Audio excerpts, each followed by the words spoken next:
நீங்கள் நினைவில் இருப்பீர்கள், 3 வாரங்களுக்கு முன்பு நான் ஒரு வீடியோவில் கூறினேன், டொனால்ட் ட்ரம்பின் அறிக்கை சரியாக போகிறது.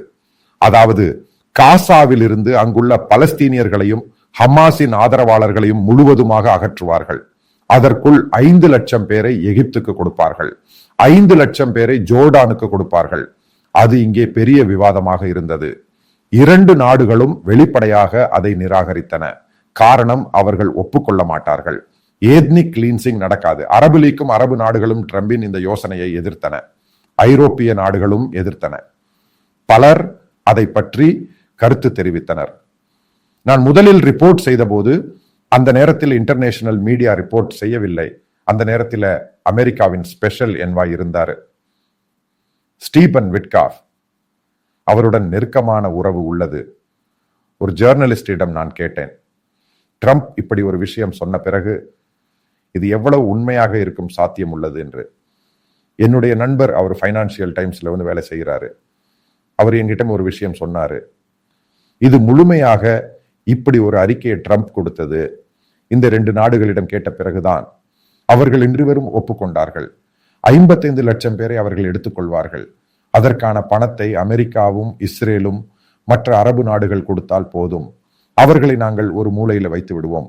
அதனால் பின்னர் அதை ரீகன்ஃபர்ம் செய்தது. இஸ்ரேலில் உள்ள ஒரு சீனியர் அரசாங்க ஆலோசகர் உள்ளார். அவரும் இந்தியாவுடன் நல்ல உறவு உள்ளவர். அவரிடமும் கேட்டார்கள். இது கன்ஃபர்ம்ட் ஆகும் இந்த விஷயம்.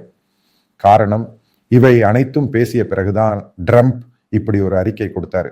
அதாவது பெஞ்சமின் நெதன்யாகு அமெரிக்காவில் இருந்த நேரத்தில் ட்ரம்ப் ஏர்கிராஃப்ட்ல இருந்து இப்படி ஒரு கருத்தை ஃபாக்ஸ் நியூஸ்ல சொன்னார். இப்போது பாருங்கள், கடந்த நாள், அதன் அடுத்த நாள் இன்டர்நேஷனல் பத்திரிகைகள் நான் சொன்ன செய்தியை அப்படியே சரியானது என்று சொன்னன. காரணம், எகிப்து ஒப்புக்கொண்டது இந்த 5 லட்சம் பேரை அவர்களுடைய சீனாய் பகுதியில் ரீலோகேட் செய்ய. புரிந்து கொள்ளுங்கள், அதன் ஒரு பகுதியாகத்தான் இப்போது காசா கிளீன் செய்யப்படுகிறது. அவர்களை முழுவதுமாக அந்த கேட்டிற்கு வெளியேற்றுவார்கள். 5 லட்சம் பேரை எகிப்துக்கும் 5 லட்சம் பேரை ஜோர்டானுக்கும். அந்த செய்தியின் கட்டிங்ஸும் உங்களால் பார்க்க முடியும். ஒரு செய்தி இதை செய்யும் போது ஒரு ஜேர்னலிஸ்டிக்கல் எக்ஸர்சைஸ் உள்ளது. இப்படி ஒரு விஷயம் தெரிந்த பிறகு இதற்கு என்ன வாய்ப்புகள் உள்ளன என்று கேட்டு அறிந்து கொள்வார்கள். பின்னர் ஒரு ஜேர்னலிஸ்டிக்கல் வெஞ்சர் உள்ளது. எப்படி அதை டீப்பாக ஸ்டடி செய்து புரிந்து கொள்வது. இங்கே உள்ள மிகப்பெரிய இஷ்யூ என்ன? எகிப்து எதிர்கொள்வது. அவர்களிடமிருந்து சூயஸ் கால்வாய் போய்விட்டது. அவர்களுக்கு ஒவ்வொரு வருடமும் $9 பில்லியன் சூயஸ் கால்வாயின் வாடகை கிடைக்கும். இந்த கப்பல் பாதையை பயன்படுத்தும் போது கம்பெனிகள் கொடுப்பது. அவர்களின் ஒரே டிமாண்டே உள்ளது, எகிப்தின் சூயஸ் கால்வாயின் பாதுகாப்பை அமெரிக்காவும் இஸ்ரேலும் ஏற்றுக்கொள்ள வேண்டும். அதற்காக 5 அல்லது 10 லட்சம் பேரை கொண்டு போக அவர்கள் தயாராக உள்ளனர். காரணம், அவனிடம் பணம் இல்லை. பொருளாதார ரீதியாக மிகவும் பின்தங்கிய நாடு அது. அதெல்லாம் ஒன்றாக காயின்சைட் வைத்து கிளப்பி பின்னர் எகிப்தின் மற்றொரு டிமாண்ட் உள்ளது. அமெரிக்கா பொருளாதார ரீதியாக உதவ வேண்டும். அதற்காக மற்ற அரபு நாடுகளிடம் அமெரிக்கா சொல்ல வேண்டும், எங்களுக்கு அவர்களுக்கு பொருளாதார உதவி அதிகரிக்க வேண்டும். காரணம், அவர்கள் கிரைசிஸில் உள்ளனர். அதே போல் அங்கு ரேடிக்கல் இஸ்லாம் மிகவும் பலமாக உள்ளது அரசாங்கத்தை மாற்றுவதற்கு. அதற்கு எதிராக அமெரிக்க இன்டெலிஜென்ஸும் இஸ்ரேலி இன்டெலிஜென்ஸும் அந்த நாட்டிற்கு கொடுக்க வேண்டும். அவர்களை தகர்த்து தூரத்தில் தள்ள வேண்டும். இவை அனைத்தும் ஃப்ரண்ட் டோர் டிஸ்கஷன் அல்ல நடக்கிறது. மக்கள் பப்ளிக்கிடமும் பிரசிடமும் சொல்ல மாட்டார்கள். இது பேக் டோர் டிஸ்கஷனாகவும் நடக்கிறது. அவர்கள் பப்ளிக்காக சொல்வது, நாங்கள் ஒப்புக்கொள்ளவில்லை, வாடா அல்லது கோலா என்று சொல்வார்கள். ஆனால் பேக்கில் அதிகமாக ஒப்புக்கொண்டு இதன் அனைத்து டீல்களையும் உறுதி செய்வார்கள். ஜோர்டானின் ராஜாவை அமெரிக்கா கொண்டு போனது. அவர் இங்கே வந்து பாடக்கூட என்று சொன்னார். பாவம் பிடித்த ஒரு மனிதர். அவர் டைரக்ட் ப்ரொஃபெட் நபியின் குடும்ப உறுப்பினர். எத்தனையோ தலைமுறைகளுக்கு பிறகு பிரெஞ்சு பத்திரிகைகளும் ஜெர்மன் பத்திரிகைகளும் என்ன ரிப்போர்ட் செய்தன? அவரை ஆம்புஷ் செய்தது. அங்கே ஓவல் ஆபீஸில் வைத்து அந்த பாவம் பிடித்தவர் சொன்னார், நான் எல்லோரையும் கொண்டு போனேன். காரணம், இந்த 2 நாடுகளின் பாட்டென்ஷியல் ட்ரேட் பார்ட்னர், இவர்களுக்கு உதவுவது அமெரிக்கா தான். அதனால்தான் நான் இதை சொல்கிறேன். அமெரிக்கா உலக போலீஸ் ஆகும். அவர்களுக்கு ஆயுதம், பொருளாதாரம், அங்குள்ள ஹெல்த்துக்காக அவர்களின் டாக்டர்கள், நர்ஸ்கள், இவர்களின் மாத சம்பளம், மெடிசின், இவை அனைத்தும் அமெரிக்கா சப்ளை செய்கிறது. எகிப்து காரணம், எகிப்தின் எகானமி மட்டுமல்ல, அவர்களின் டிஃபென்ஸ் கூட தகர்ந்து போய்விட்டது. உலகின் ஒரு ப்ரொஃபஷனல் ஆர்மியாக இருந்தது எகிப்தியன் ஆர்மி. இந்த ஜாஸ்மின் புரட்சி, கானாகுனா போன்றவை வந்தக்க பிறகு அந்த விஷயம் போய்விட்டது. ரஷ்யா தகர்ந்து போனது. இப்போது அமெரிக்காவின் ஆதரவு இல்லாமல் அவர்களுக்கு அவர்களின் டிஃபென்ஸ் ஃபெசிலிட்டிஸ், அவர்களின் கேப்பபிலிட்டி எதுவும் செய்ய முடியாது.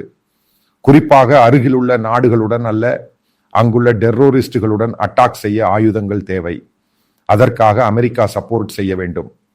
பின்னர் புரிந்து கொள்ளுங்கள், இந்த 2 அரபு நாடுகள் UAE மற்றும் சவுதி அரேபியாவும், இந்த 2 நாடுகளும் எகிப்தையும் ஜோர்டானையும் சொன்னது, அவர்கள் சப்போர்ட் செய்யுங்கள். இந்த இஷ்யூ மாற்றி இங்கே டென்ஷன் மாற்றி எடுத்துக்கொள்ளலாம்.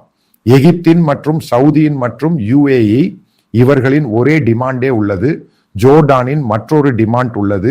எந்த காரணத்திற்காகவும் ஷியா மிலிட்டன்ட்களை அனுமதிக்க முடியாது. காரணம், அவனின் மிகப்பெரிய எதிரி அது சுன்னி ஆகும். இந்த எத்னிக் கான்ஃபிளிக்ட் முழுவதையும் பார்க்க வேண்டும். இது சக்கரம் அனாடமி முழுவதும். அதன் பேரில் தான் அமெரிக்கா யுத்த கப்பலுடன் நகர்ந்து கொண்டிருக்கிறது. முழுவதும் ஹூத்திகளை தகர்த்து விடுவார்கள். இவை அனைத்தும் கொடுக்கல் வாங்கலாகும். நண்பர்களே, நீங்கள் இதை செய்தால் நான் அதை செய்கிறேன். நீங்கள் எனக்கு இங்கே உதவினால் நான் இங்கே உதவுகிறேன். சிம்பிள் ஆகும். ஹூத்திகளை தகர்த்துவிட அமெரிக்கா ஃபுல் பிரெஞ்சு போர்ஸ் ஆக செல்கிறது. யமனி முழுவதையும் தகர்த்து விடுவார்கள். சூயஸ் கால்வாயை எகிப்தின் கஸ்டடியில் கொடுப்பார்கள். அமெரிக்காவும் இஸ்ரேலும் அதற்கு பாதுகாப்பு கொடுப்பார்கள். UAE மற்றும் சவுதியின் பிரச்சனைகளை மாற்றி கொடுப்பார்கள். காரணம், ஈரானின் இஷ்யூ, ஹூத்திகளின் இஷ்யூ, மற்ற ஷியா மிலிட்டன்ட் இஷ்யூ, ஜோர்டானின் இஷ்யூ, அவனுக்கு பொருளாதார பிரச்சனை. அவர்களுக்கும் இந்த ஹூத்திகளும் ஷியா மிலிட்டன்ட்களும் ஒரு இஷ்யூ ஆகும். அதையும் மாற்றி கொடுப்பார்கள். அவர்களுக்கு இவ்வளவு இஷ்யூ உள்ளது. அமெரிக்காவின் ஒரே டிமாண்டே உள்ளது, இவர்களை அங்கே ஷிஃப்ட் செய்ய வேண்டும். அதற்கு நாங்கள் சப்போர்ட் செய்வோம். மற்ற நாடுகள் சப்போர்ட் செய்யும். இதுதான் இந்த பேக்டோர் டாக்ஸ் என்று சொல்றது. ஃப்ரண்டில் காணும் டாக் அல்ல, பின்னால் டாக் உள்ளது. அது முன்பே பேசி வைக்கப்படும். பின்னர் ஒரு பேக்டோர் டாக்ஸ் எடுத்தால் அது ஒப்புக்கொள்ளப்படும். இதுதான் இந்த விஷயம் நடந்தது. இதுதான் பல டிப்ளோஜியோ பொலிட்டிக்ஸ்ல நாம் முன்பு காணும் டாக்ஸ் எல்லாம் உருவாகும். பின்னால் ஒரு டாக் உள்ளது. அது இந்த 2 நாடுகளின் இன்ட்ரெஸ்ட் உள்ளது. கொடுக்கல் வாங்கலும் பிரச்சனையும் ஆகும். பொருளாதார பிரச்சனை. அதை உதவுவார்கள், இதை உதவுவார்கள். இதற்குள் அமெரிக்கா என்று சொல்லும் ஒரு சூப்பர் டூப்பர் பவர் என்று சொல்றது, அவர்களுக்கு இவற்றை கண்ட்ரோல் செய்ய சொல்வார்கள். அதனால தான் ட்ரம்ப் எப்போதும் சொல்றது கார்ட், அதாவது ட்ரம்ப் கார்ட்.